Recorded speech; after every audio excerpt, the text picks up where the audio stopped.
understand how you can go to a platform as huge as Big Brother Naija, and the only thing you're focused on is a man who doesn't even care about you. When there's 85 million naira, are you sure you're an Igbo girl? Erica was disqualified from Big Brother Naija season 5 on Sunday night because of her unruly behavior during the Saturday night party. Millions of Nigerians and Africans watched as she disgraced herself on live TV. Yeah, national television. Exactly. So for a lot of people, it was. Some people said it was surprising. Some said it wasn't. But for my personally, I believe Erica took the game to another level, where she actually, said things that she wasn't supposed to say, did things that she wasn't supposed to do. At the end of the day, she was sent packing. It definitely didn't come as a surprise. Anybody saying that was a surprise, I don't know whether the person is watching the back of their television.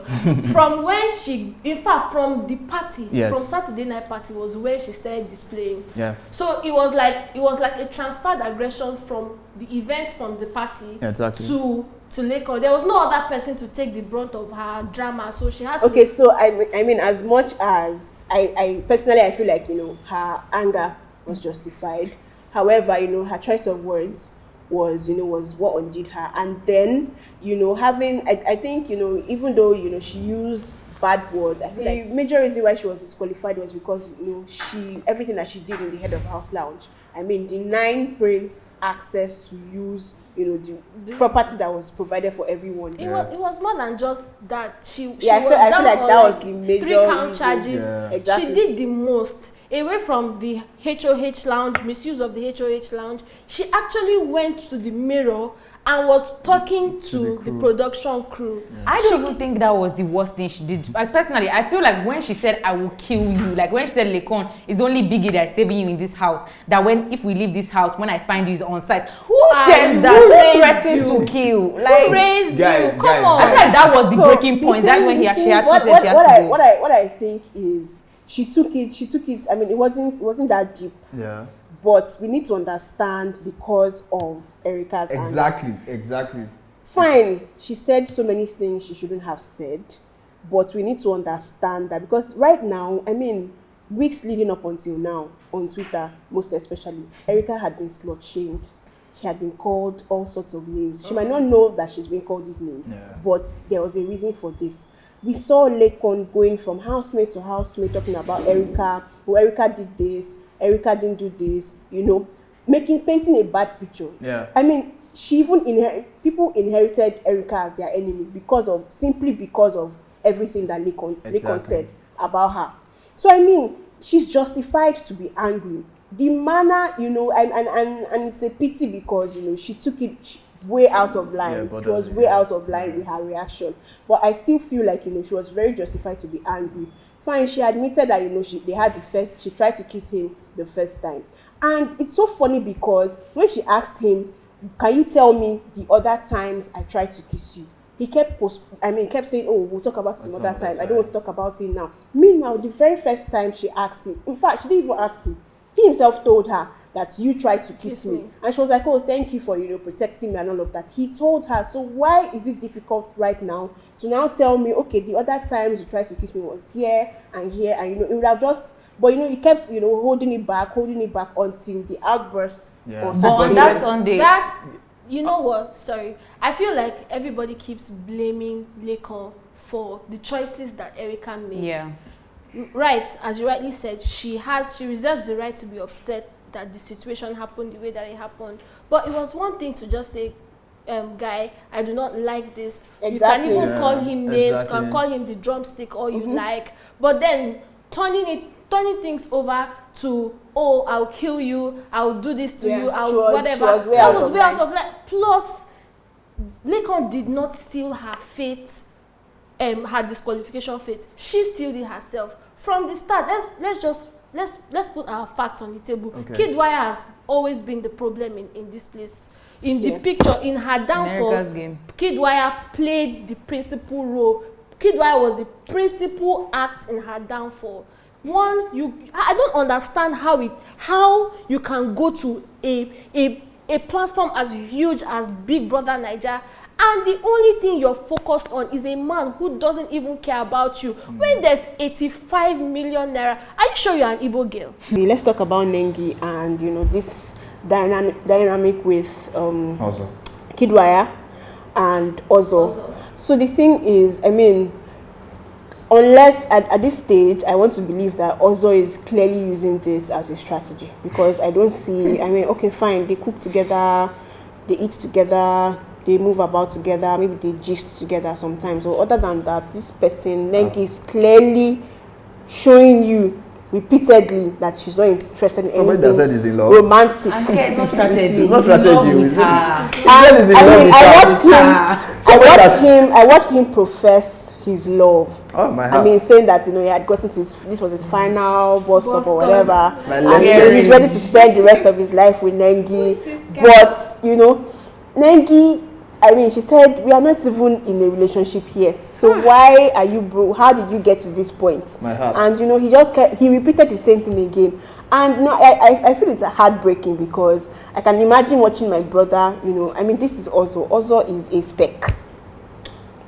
And he keeps going on and on and on with Nengi, going and it's so painful to watch. Meanwhile, I mean, from her interactions with Kidwire, we see that she's clearly interested in Kidwire. Kidwire is not her spec, probably. She's more interested in him, on that level. I think the reason Nengi is interested in Kidwire. See, I'm going to say it as it is. The reason she's interested in Kidwire, the day the housemates all came together and they were talking about life, family. And Kidwire just said, my father took 12 governors to London. 14. 14 governors to London. See, Nengi's here just went,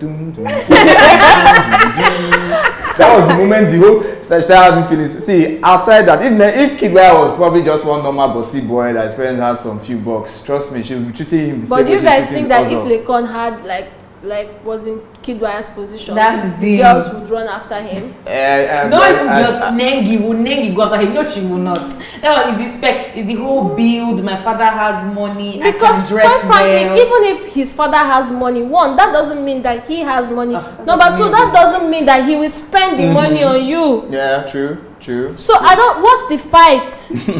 What's the fight? And the annoying part is that why are ladies so comfortable sitting there in the passenger side of the car every time? We see this thing affecting Nengi's popularity, because look at it now.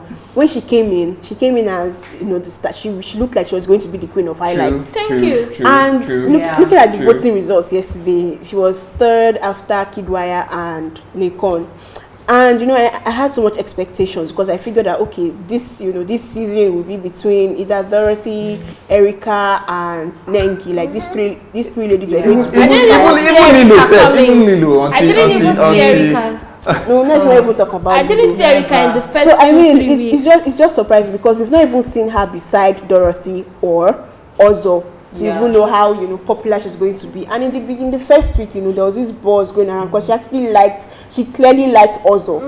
But as she realized that other guys are actually interested in me, and the thing has started to affect people's perception of her, and it's so painful to see, because if she doesn't like him romantically, I mean, she can just come out and say it. One interesting relationship that I always like talking about is that of Neo and V. Okay, so after the Saturday night party, we saw these guys in their usual madness. I call it madness because it's one relationship that is not supposed to be existing, but is existing. It's toxic. It's irritating. Every time we watch it, we just feel like, V, you can do better. Neo started his own madness again about the food. It's always about the food, but deep inside, I feel like it's more than the food. It's always a clash of ego. How do you mean it's a clash of ego? For me, it's a clash of ego. For me, I think that I disagree with you that their relationship is irritating. I actually enjoy watching the both of them. I'd rather watch Neo and V than watch What's interesting about Neo and V? They are more interesting, but they're still toxic. They are toxic, yes, I agree. But the interesting bit is you can find them relatable on so many grounds. I can actually find them away from the toxic part, and that toxic part. Relationships today suffer the same things, but they suffer it behind closed doors. So you really never get to know. Well, I would not love to generalize that relationships suffer. Most Yes. Also, but like Neo and V, I feel like not even just as per clashing of egos. I feel like it's clashing of personalities. They are completely different people. Neo is way too emotional. He's way too, and V says it every day. She's like, get over yourself, get over your emotions, and at least come and focus on me. Let me know that what I'm saying, you're hearing me. But Neo will not be doing, oh, how can you do that to me? Like when how can you say that to me? Get out. Like, don't and stay in my bed. every other day they break up. Every other day Neo say, I don't want to see you again. V, no talk to me. I'm done with you. Every other day Nako and starts saying, oh V, I love you. Come and bear my children.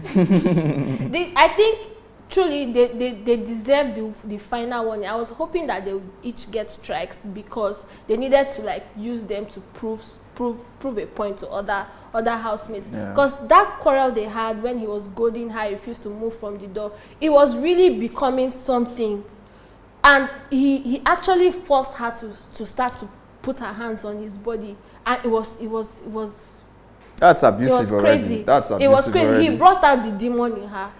Until next week when we join you again, my name remains Odion. For my colleagues, Anike, Precious and Omone, do have a lovely day.